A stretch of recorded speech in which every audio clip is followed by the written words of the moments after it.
This is the Chapter 3 Stigma Podcast. This podcast was created to be there for any individual who feels like they are at a low point in life and are confused, seemingly alone, and helpless in their situation.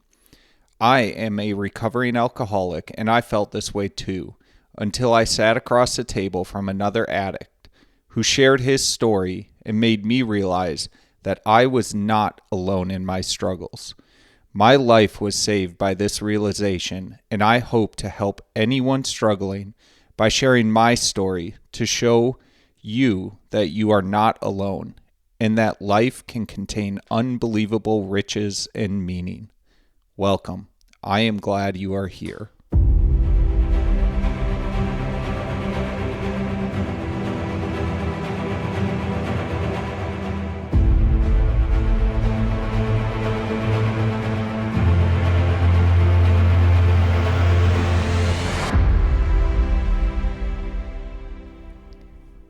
All right, welcome once again, folks, to the Chapter 3 Stigma Podcast. Today's episode is going to be difficult.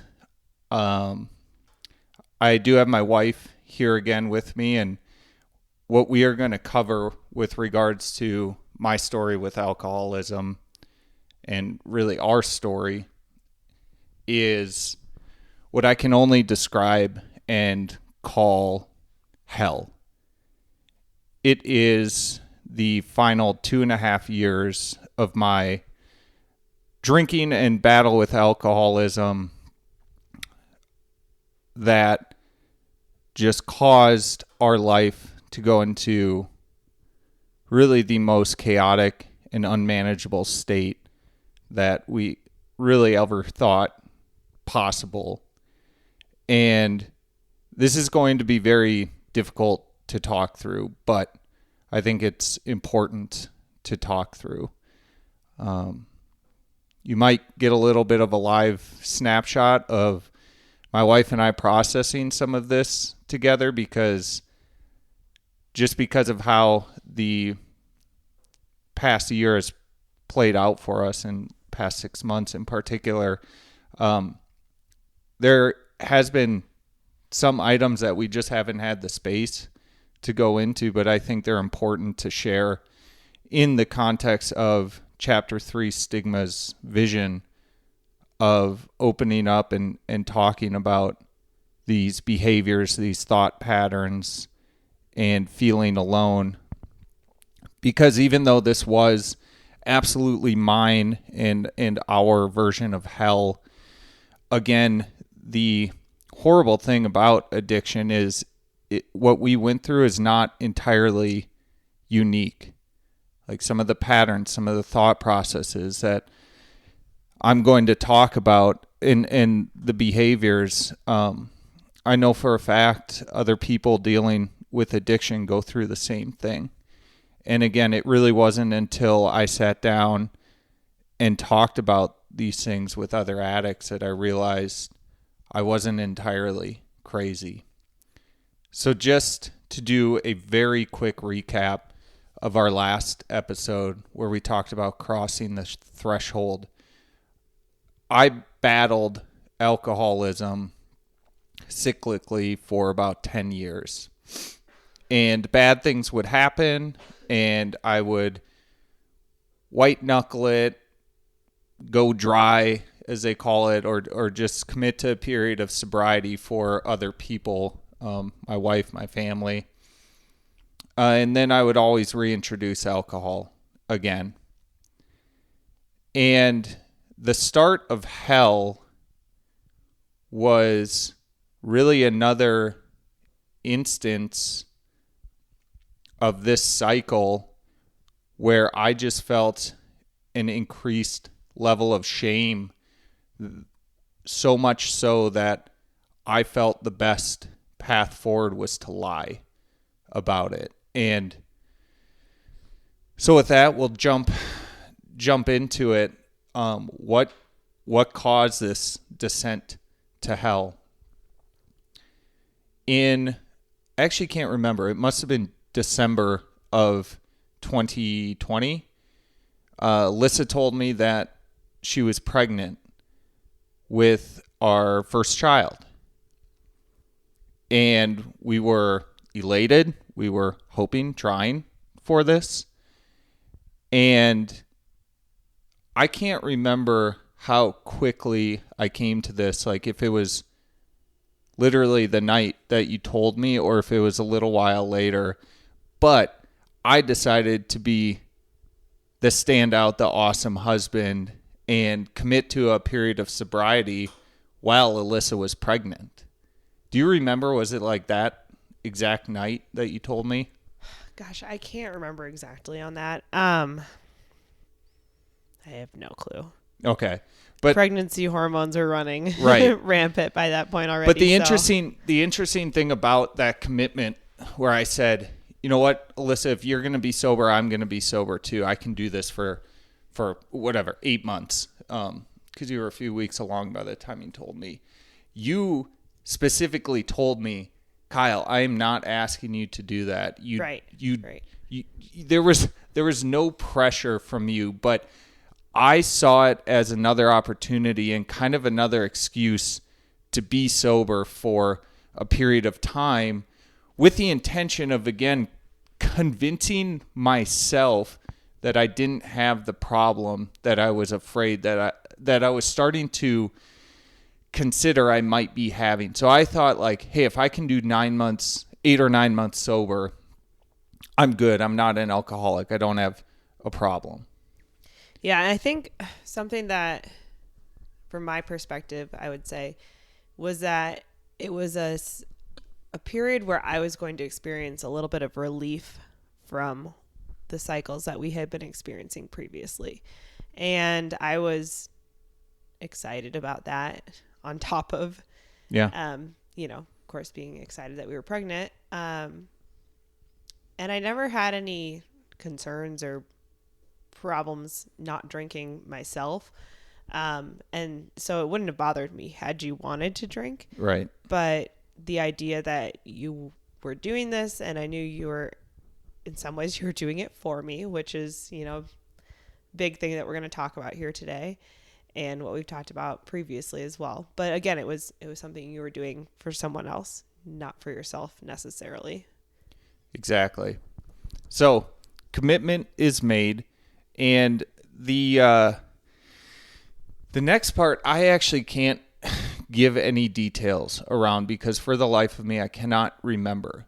But something happened. Oh, and to set the stage here, I think an important detail to add, Alyssa is a pharmacist, a retail pharmacist. So she goes to work like normal work hours. She doesn't work nights or anything like that. I am a work from home tech professional. And so differing schedules.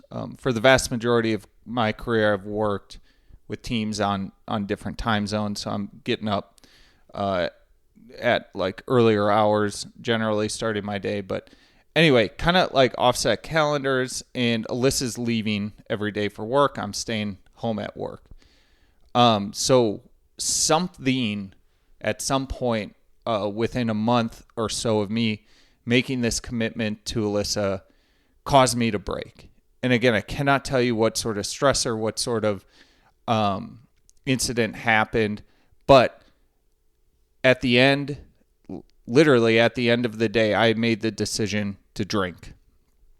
And as soon as I'm starting to feel drunk and understand that it's like, oh my gosh, Alyssa's going to be home and I don't want to have screwed this up and broken this promise to her. So what lie can I come up with to cover up like an obvious bout of drunkenness?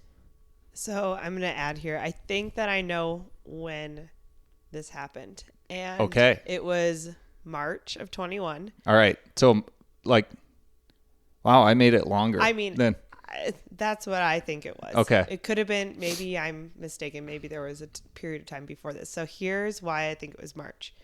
Because I think that it was, we had some guests coming to town. And I believe I caught what had happened. And like I found the empties essentially.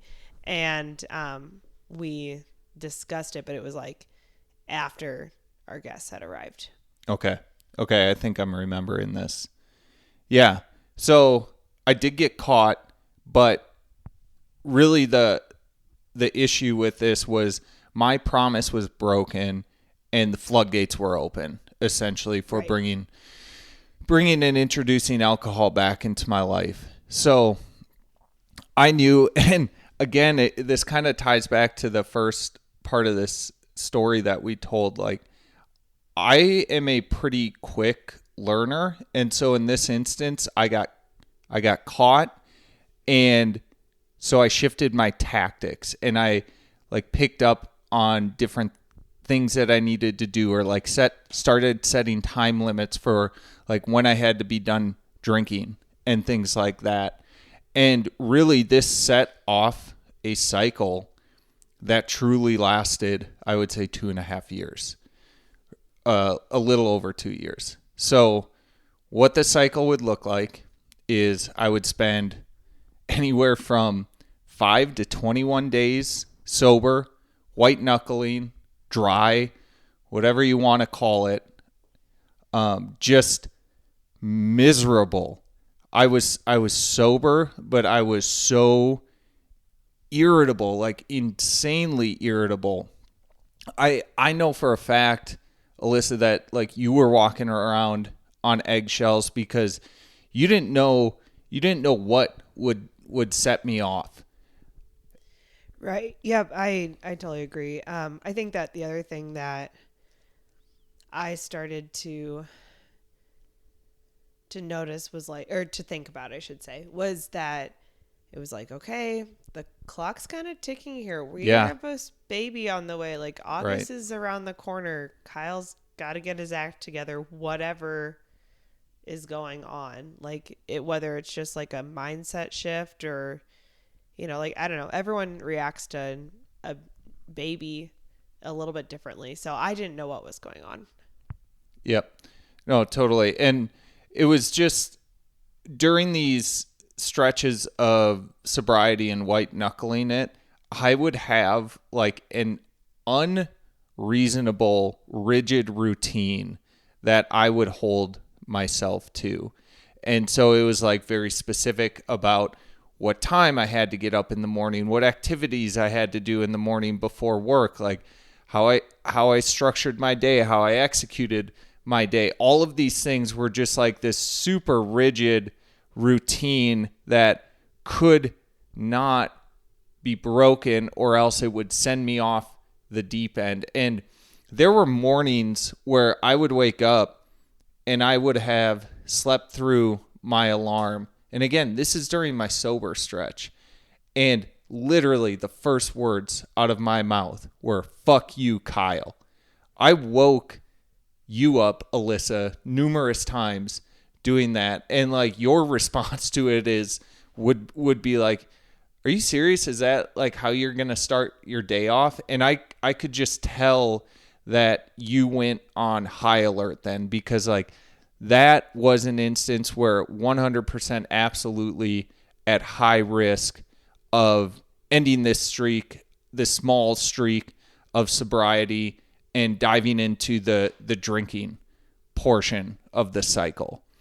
So again, my gut could always tell when you were on, the riskier side of things, right. I could say, or where I was concerned about you tipping over the edge. So there would be something that would trigger me to go and buy alcohol.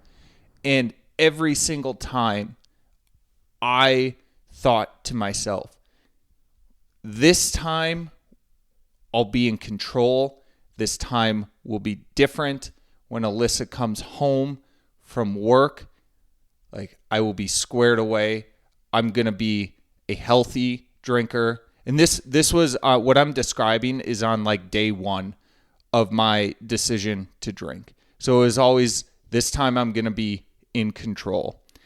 And one of the aspects of that period of time when the thought to consume or the opportunity to consume came into my mind, it was like this obsessive overtaking of all of my cognitive abilities and systems.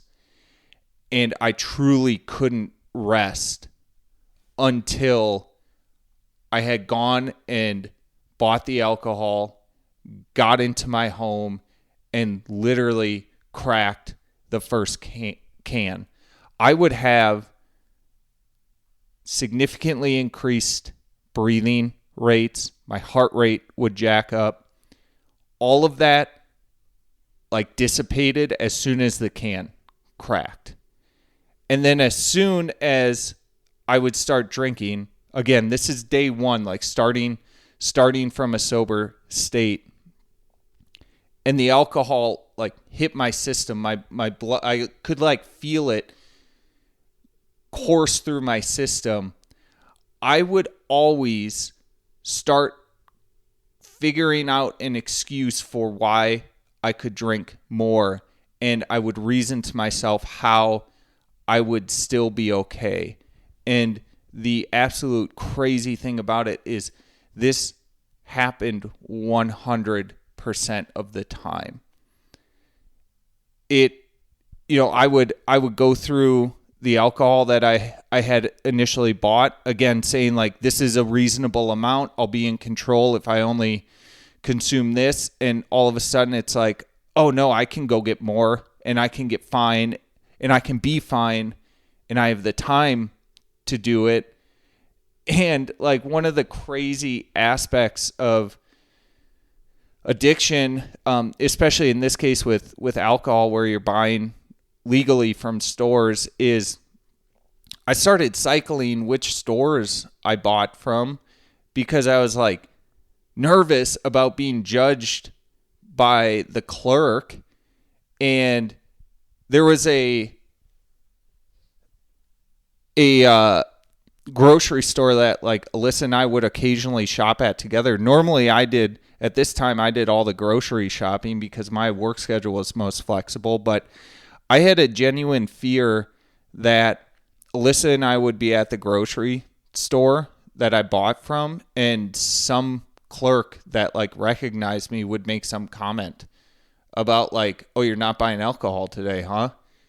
Or something like sly or stupid like that. I was like paranoid about it. And so I would actually like make excuses and avoid not shopping at either that same grocery store or with Alyssa. Like I would find excuses for why she should only run or why I should only run. Did you ever use any of the like at-home services, like an Uber Eats type of? When I broke my leg. So, speaking of your leg break, do you want to get into that one at all? Yeah, kind of dropped that one on there. But in April of 21, so again, a month or two after I had broken the promise and these cycles were starting up. So, remember everyone, I'm about 25 weeks pregnant at this point. Yeah, I can't remember exactly yeah. the number, but so yeah, definitely showing. I had gone on a work trip, gotten back, drank flying back from the work trip, got home, was unpacking my, God, this is embarrassing, but was unpacking my luggage and from the front street into our house and rolled my ankle off the curb and wound up breaking my leg. Was it my tibia? I had a fibula. Okay. Spiral fracture, needed surgery. Basically Alyssa got home that night and I was just in like all kinds of pain and just confused about what was going on. And I was like, oh, I'm in shock. But that's what I thought was going on. And this is where I feel like my abilities to decipher what was drinking and what were the lies started. because you were adamant that you had not been drinking. And you because work break trips on that at right. all. Work trips are always like a huge risk. Right. Yeah. Your responsibility level goes down a lot when you're not at home. That's vacation. That's work trips. Right. That's, exactly. any travel. So anyway, enter, let me try to remember, 12 weeks of staying off of my leg. So one surgery, 12 weeks of staying off of my right leg, and then 3 or 4 months of fairly intensive physical therapy. And like, again, having a moment where I kind of get scared sober. This is a big event that occurred leading up to the birth of my son. So even though these cycles started, I kind of went back into a mode or a period as we get close to the birth of our son, where it's like, okay, I've got to straighten out. Like, this has to last longer than, just 3 weeks where I can stay sober. And so kind of in conjunction, because of the rehab that I started from the leg break and, our son being due soon, I kind of buckled it together a little bit until really after he was born. And then the cycles started up again, but is just, again, kind of focus on that day one where I would break from my period of sobriety and white knuckling it. It was really incredible, the wide array of excuses or reasons that I would use for why it was okay or why I was going to start drinking. And I'll get into some of them here, but one aspect of this I do want to inform you of here is really this, I don't know the right words to use here, but it's almost like this madness that exists at the level of the addict. And the way it occurred to me was on day one of drinking, I have distinct memories of, starting my truck up from the house and standing in our entryway waiting for it to warm up and speaking out loud to myself and saying, Kyle, you are sober. You don't have to do this. You're sober right now. You don't have to do this. Things are going well. You don't have to drink. And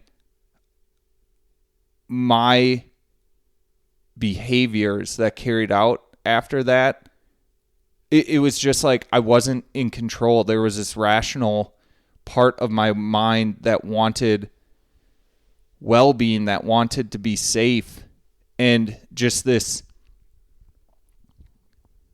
absolute overtaking of the systems by the addiction was like literally, as I tried reasoning it out loud with myself, I could not stop the actions from being carried out. And so, again, excuses that I used for starting to drink, which inevitably led to really like a cycle.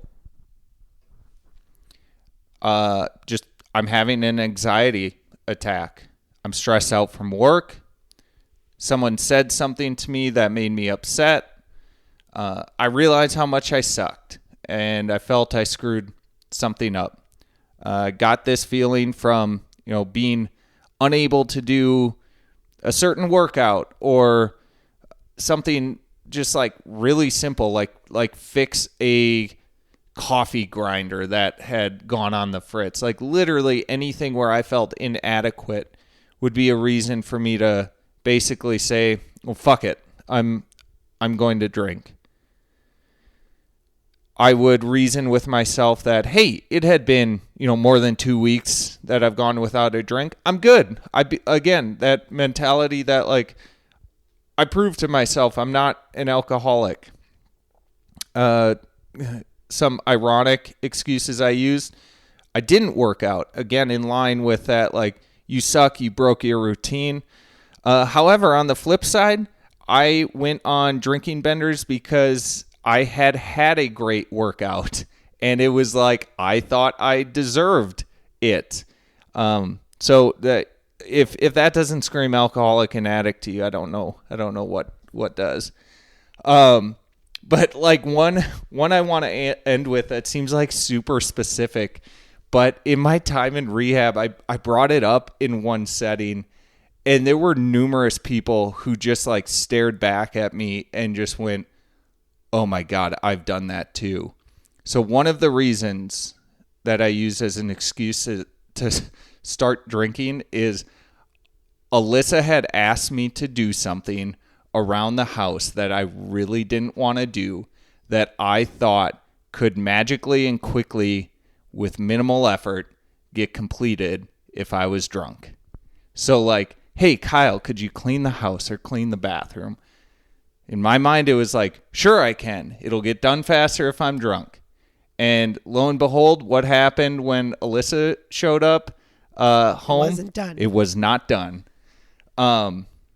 So just, again, like the craziest things would set me off on that day one. And then just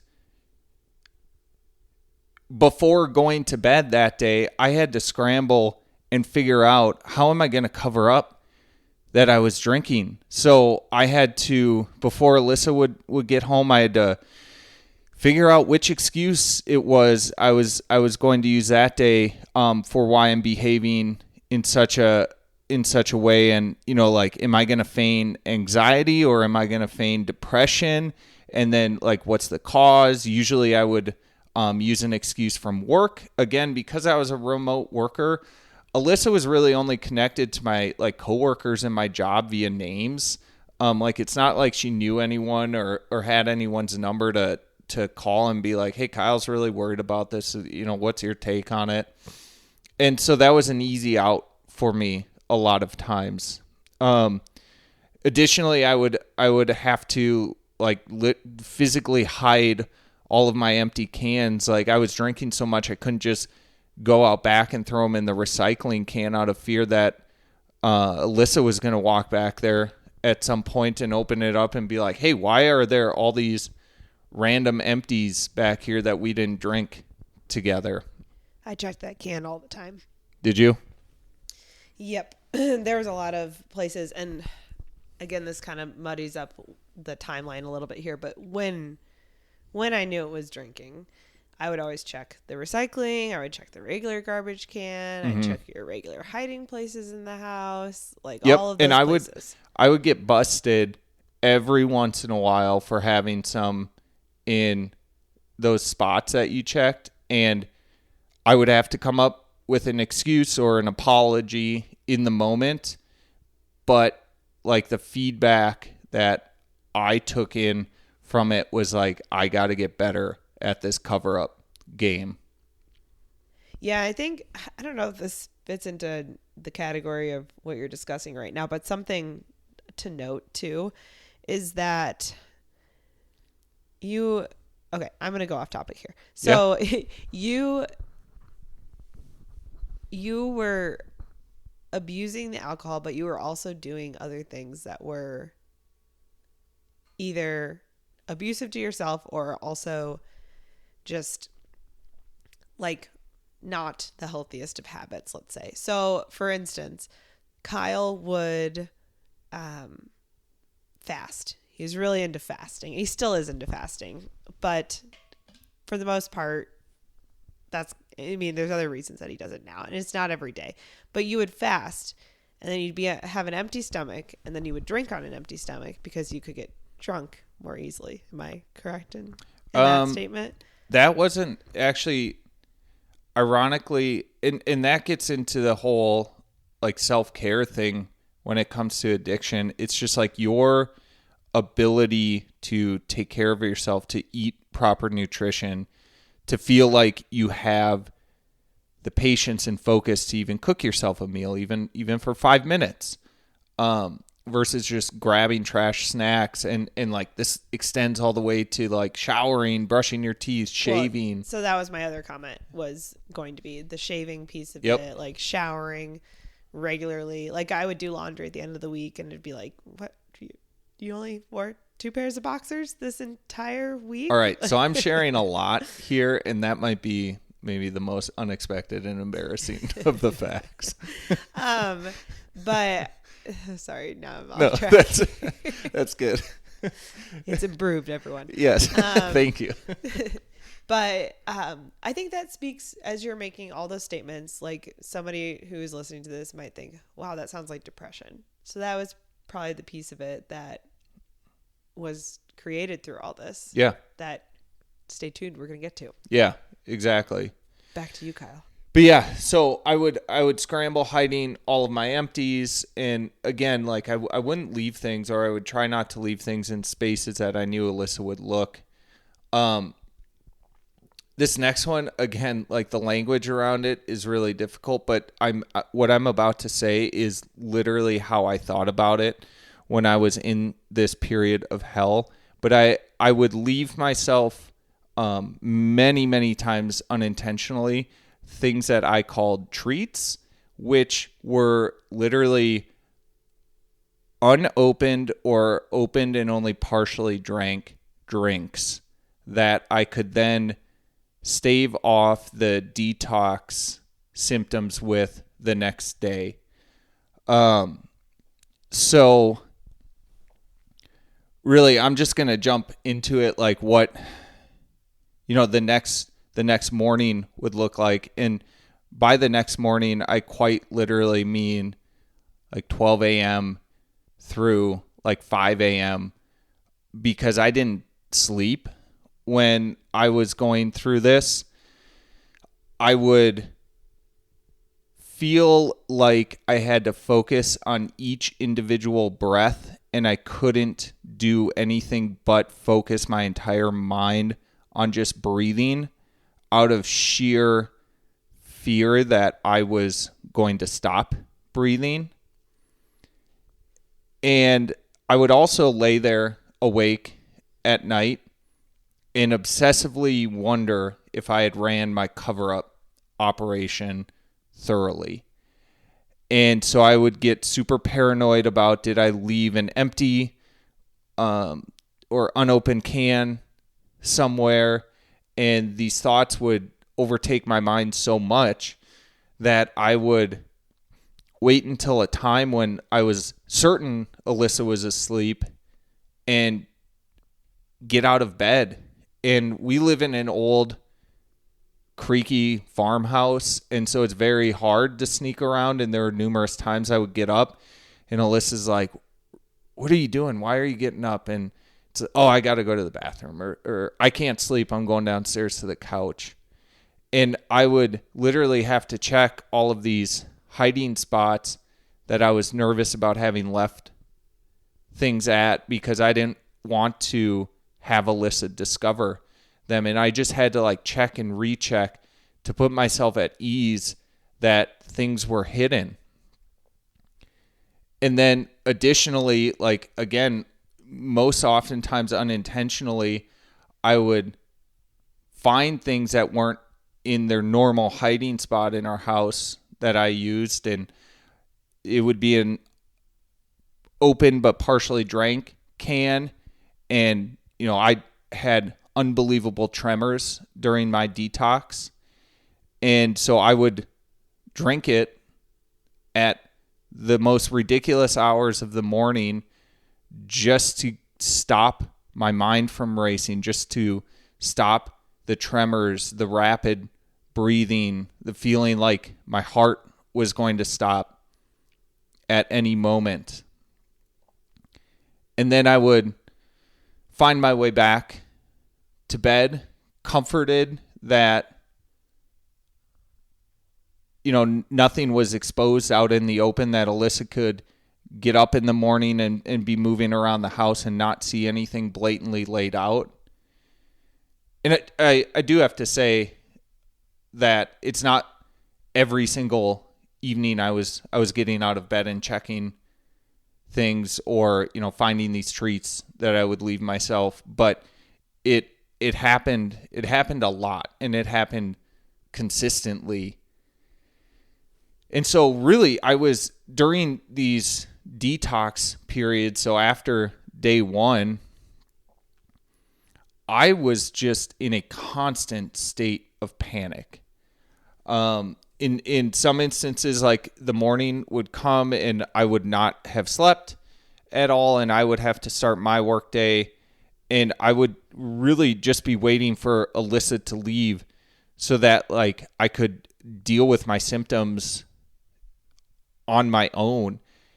And I just had uncontrollable anxiety. And I had mentioned the tremors earlier, but like there were many mornings where my tremors were so bad that I could not even type my password into my computer. And I would have these issues logging on even. And well, you would just like send yourself into this, like, the cyclical state of you'd drink, and the next morning you'd be super vulnerable. Yep. You put your body in this position to just be, for lack of a better word, weak, I'll say. Yep.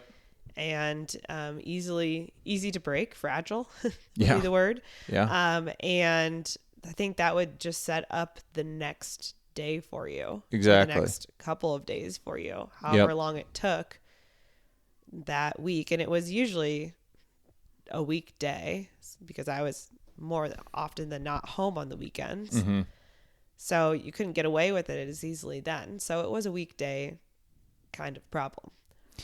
And I'm curious to know if you,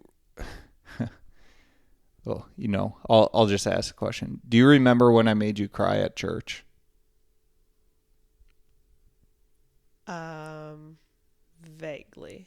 Because your hand was shaking, right? Yeah, I could not. They passed communion around, and I had tremors so bad that I couldn't even pass like the big container. I couldn't even put my hands on it. I just told you, pass it. The tray with the tray, wine in it. Yes, I just said, pass it to the next person, and you need to take my wine. Like I was. It's juice, everyone. It's not wine. Yeah, right.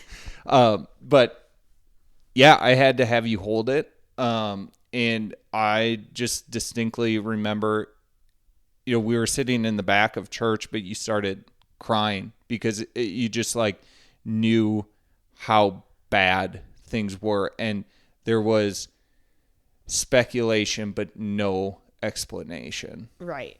At this time, my understanding was that we were dealing with a treatment-resistant mental health disorder. Mm-hmm. So then, again, like you said, Alyssa, something, this would go on for numerous days, and really it would be like a 3 to 7 day cycle. And there would be something that finally broke that cycle, simply hitting like the weekend where you were going to be home and I wasn't going to have the ability to like sneak off and things and be alone. And so then I would have to suffer through these detox symptoms for really 3+ days. And like I've heard it before, people joke about, oh man, hangovers are just way worse now that I'm older and I'm nothing like my 21-year-old self being able to bounce back after a night of drinking. It's like, yeah, my system was so freaking fried from just being slammed over and over and over and over that the detox period was a hell within hell itself. And it becomes more and more dangerous. Exactly. As those tolerances go up. Exactly. Which you mentioned in the last podcast as well, but is worth noting here again. And, we're incredibly lucky that your symptoms were as mild, whether or not you would agree to that. Well, absolutely. To have the symptoms that I described, as an alcoholic is truly lucky, as odd as that sounds. The percentage of individuals who had hallucinations, seizures, significant, like stutters and things like that were a cause of their alcoholism. It was like, I would say over 80% of the alcoholics that I've interacted with had some pretty severe detox symptoms, more so than I just talked about. So yeah, I was oddly enough in like the lucky bunch.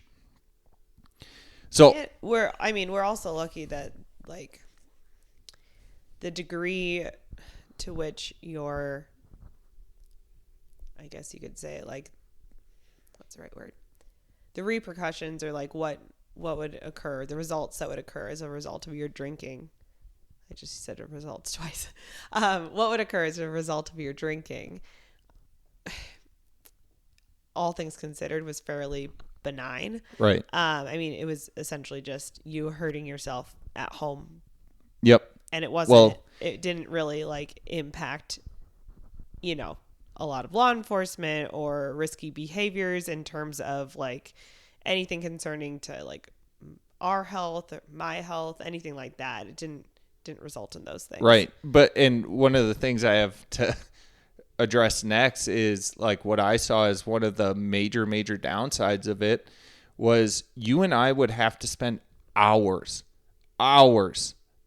sitting and talking about what the heck was going on.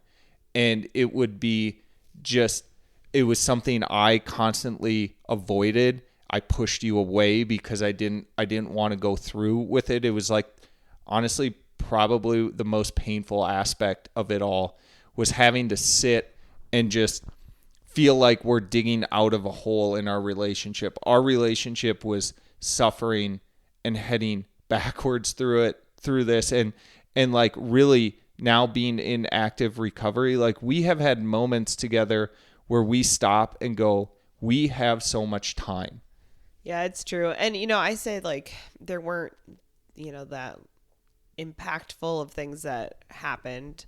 But it really did take an emotional toll on our relationship and on our relationships with our families as well. Yeah. So that's something to be noted. Like, yeah, Kyle didn't like slam cars into businesses monthly or anything like that. But so there wasn't like a lot of physical damage that was done. He's not someone who ever became like physically abusive or anything in that capacity, but there was a lot of emotional discourse that occurred for sure. Yeah. And before kind of getting to the end here, there was a self-inflicting physical abuse that was going on.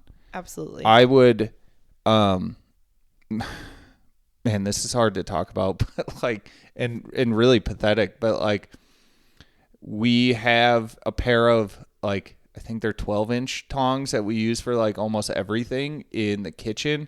And I would full on just like whale myself with that. In part, it was because I wanted to feel something, because my nerve endings were so fried. I had lost the ability to feel in a lot of instances where I knew there should have been emotion, should have been feelings, and I wasn't feeling any of that. And I was so angry and so frustrated about that. But yeah, legitimately, I gave myself black eyes. I had to come up with excuses on work calls and things like that. And so in parallel, while all of this is happening, I am seeing a therapist for manic depressive disorder, which was a lie to start, but I truly think I created this within myself. By the end, I had legitimate depression and I had legitimate anxiety. During my white knuckle, 3-week stints of being sober, I was miserable. And my baseline had just gotten pushed down so much. And again, just my nerve endings were completely fried that I was not able to feel. I was not able to find joy. I had always loved things like music and travel and getting out into the mountains. And I was finding those things that I held most passion for were dwindling, and I was distancing myself from them in life. So I had a plan, though. I had this crazy, like 2 to 3 year plan working the, therapist story that I was going to craft out. So I was going to, give them the story that they wanted to hear and have it intersect with this time period where I got my shit together when it came to my alcohol consumption. And I was going to become normal, and I was going to break from the cycle, and the therapist was going to be like, yeah, you've broken from your depression and anxiety. We can take you off all your pills. And I was going to, quote unquote, get over all of this at the same time and be able to reintroduce alcohol into my life and have a normal, happy life. However, with that story arc in mind, I also started thinking about my death a lot. And Alyssa, you'll probably, I no doubt, remember this, but one of the things that I would say a lot of when I was going through detox, especially, is I just feel like I'm dying. I feel like I'm slowly dying, and I don't know what it is. And I mean, I knew, that's what I said, but like I knew what it was. But genuinely, like, the thought of death was becoming a commonplace that my mind went. And so that was one thing that stands out to me. The other thing is, and this is oftentimes like when you were having one of your, well, I called them episodes as they were happening. Yep. But in one of your episodes, you would start like having this rant or this self-talk that you would say out loud, because a lot of what you were saying was nonsense or just like half sentences and not really having any sort of purpose to it. But one thing that was a common theme was it doesn't matter. Nothing matters. Yes. And that was like for years. It was Yeah. always nothing matters. Nothing matters. And it would be like, I'd give you all these examples of things that made life matter. Yep. And you would disregard them or Yeah. dismiss them. You delayed telling me that you were pregnant with our son because I was in such a distraught state. Like, we had tried going out for a walk in the mountains, and I just remember being so down and depressed. And again, that was early on, but like, it just shows how much it extended back. Like, yeah. And I delayed because I didn't want it to be the anecdote to your sadness. Right. And I only waited a few hours. Yeah. I was excited. Yeah. I didn't want to hide that. And I was happy to hear it. Yeah. I was very joyful to hear it. Definitely. And that was obviously like before, you really had set all these things into motion. Yep. So right. But anyway, so death became a common theme or place that my mind went to. And I started thinking, like, best case, what is your best case scenario here, Kyle? It would be that I'd get things squared away. I'd get things figured out. I'd be a normal drinker, and live a long, healthy life. And I was going to die before Alyssa. And so I'm imagining myself on my deathbed and her sitting next to me. And I asked myself the question, am I going to tell her about this 3-year period? And is that going to be one of the last things I leave her with? Or am I going to die carrying this lie with me to the grave of this person, this woman that I have been with my whole life, that I love more than anything, that I have a family with? And that idea stuck with me and started tearing at me. And I realized that I had to break from the lie and get the truth out there. I really didn't know how to do it. And I would love to tell you guys that Alyssa and I sat down one day and I just opened up to her and explained what had been going on. Told her I've been having troubles with alcohol, that I think I have a problem, and I don't know if I can manage this problem on my own. I wish I would have done it that way. Instead, I decided to come out with the truth in about the worst possible manner that I could think of. And so I went and got exceedingly drunk one day, and Alyssa and I had the ability at the urging of numerous family members to go to the hospital, get a blood draw. There's something wrong with him. There's some imbalance in his system. You know, if you do it now while he's in the throes of this, you could maybe get a reading and an indication on what's wrong with him. And so we made a plan and we went to the hospital that evening. Yeah, you agreed to it. Right. That's, I think, a big point to note here. Like, right. This is at the urging of other people. This is at me saying, like, I think we need to do this. You're experiencing what I thought was like psychosis of some kind. Mm-hmm. That was what I told the emergency department when we showed up. And you agreed to go to the hospital, to the ER. Yep. And so, actually, Alyssa, I'm going to let you share what is your memory of the nurse walking into our room after they did the blood draw? When they like gave the BAC. Yep. So, well, let's back up here. So, because I think it's all important. We get to the ER. We're in the waiting room for a while. I'd said, I think my husband's experiencing psychosis. We're sitting there. You're all agitated. And it was like, we're here. We're staying. We're gonna take care of this. We go back to our room. You get interviewed. They confirm that they are okay with, that you're okay with me being in the room. Yes, that was fine. They go over symptoms that could be that you're experiencing and do some samples of various kinds and then determine, well, you might be having a stroke. So we need to get you an MRI. And that was the point at which you were ready to go. Mm-hmm. Like, we don't need to do this. Like, I just want to get out of here. Really freaked out. Yeah, you got really scared. But the blood draws had already been done at that point. So the information that you knew was going to come out was going to come out. But correct. You didn't turn down the MRI. And they're still, processing the blood draws. So you get an MRI done. We get back to the room. The nurse comes in. Or it might have been the doctor. I'm not even sure. It was a nurse. And she says what your blood alcohol content was. I honestly couldn't tell you the exact number. I just know that it was very high. It was very, very high.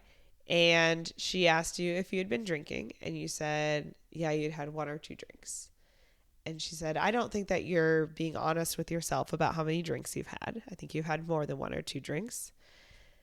And I think we need to talk about this further and give you some resources as how to address this. And then I was sitting in the room. She had asked to confirm that I was okay, that you were okay with me being there. Yep. And you had said yes. And then she hands me, or has the social worker come in and hand me a pamphlet about different rehab facilities and different resources like AA, Al-Anon, and they kind of asked, like, are you surprised by this information or something along those lines? And I remember being like, not shocked by it at all. And that's sadly, like, deep, deep, deep down, if this had always been the reason for it, I wasn't going to be surprised by it. Just after the many, many years of seeing you struggle with alcohol. Yep. And I just remember feeling like kind of out of body, kind of surreal experience of like, okay, this has come out. Now we've got the truth. You were just like looking at me. You wanted to get out of there immediately. And they had like IV line placed, and Yep. you were just Discharged angry you. at this point, and Yep. I don't know. It was Yeah. late. It was late. It was ugly. But I think there was a bit of relief in getting that result, because Yeah. honestly, it was easier, more manageable to consider than this we don't know Unknown. unknown mood disorder that Yep. you had previously been. There was certainly a root cause. Yeah. Just a root cause that I was not willing at that time to accept. So this would have been May 11th of 2023. And again, I would like to say, even after coming out with the truth in a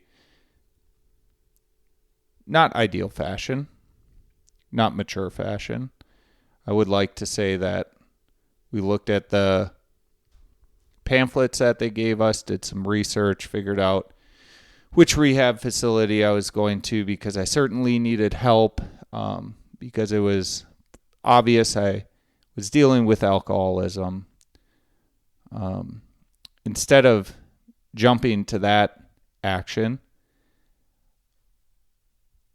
I don't even know if I can say I decided or it decided, but just this feeling that I had that alcohol needed one more shot at me. And it was basically like, come and get me, or I'm giving you up forever. And so the next 2 days, I tried to drink, or I drank with the intention of ending my life.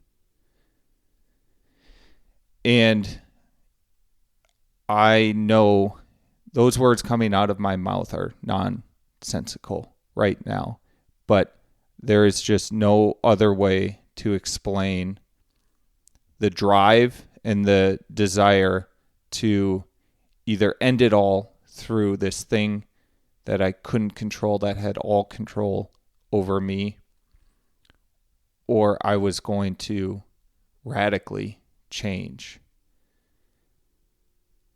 And all I can say is I'm so thankful, and I thank God that Sunday, May 14th of 2023, I woke up. And it was Mother's Day. And there was shame and fear and genuine concern about every aspect of my life and what it meant making the decision to go into rehab.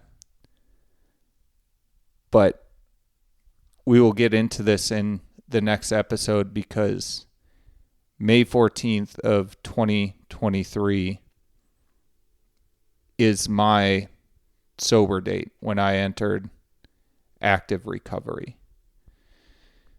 So that was the lowest point in my journey, but also the opening of the next part, and that is entering into active recovery. So this was exceedingly difficult to do. Alyssa, is there anything that we didn't cover that you want to call out or think is important to discuss right now? In terms of Just that 2.5 year time period more than anything.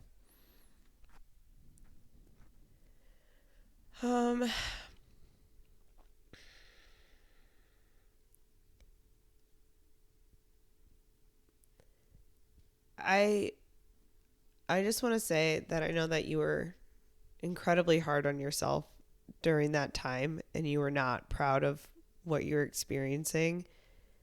And through it all, there were still periods of happiness in our life. And there were still points of triumph and points of joy. And I think that I want to make sure that that's portrayed here, because you're really hard on yourself now as well, through it all. And in living with you during that time period, there was still a good person there. And there was a nasty, terrible side to it all that was the addiction. But you were still present as well. Mm-hmm. And that was what made it so difficult in some ways, and why I always maintained my love for you and my faith in you that you could get through this. Thank you.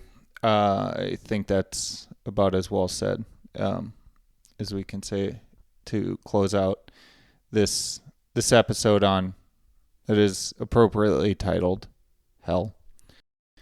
If you enjoyed this podcast, share it with others or give us a rating on your channel of choice.